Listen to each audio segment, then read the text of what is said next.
Hello বন্ধুরা, আবার সেই নিয়মিত চলে আসলাম। আজকে একটু বন্ধের দিন, তাই বিকেলবেলা ঘুরতে আসছি শরীয়তপুর পালং হরিসভা কেন্দ্রীয় মন্দিরে।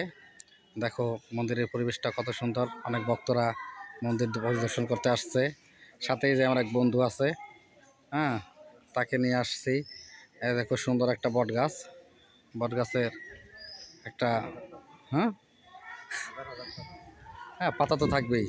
এরপরে অনেক সুন্দর সুন্দর ফুল গাছ আছে। হ্যাঁ, এটা হলো আমি দক্ষিণ পাশের কিছু দেখালাম। আর ওইটা হচ্ছে রথের সময় এটা বের করা হয়।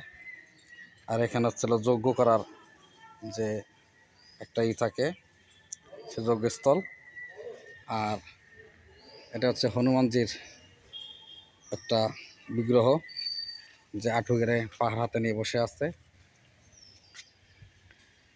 তো বন্ধুরা, এরকম নতুন নতুন ভিডিও পেতে আমার অবশ্যই ভিডিওটি আমার ইউটিউব চ্যানেলে সাবস্ক্রাইব করতে হবে, লাইক দিতে হবে, কমেন্ট দিতে হবে। তো অনেক সুন্দর পরিবেশ, বিকেলের পরিবেশটা আসলেই অনেক সুন্দর।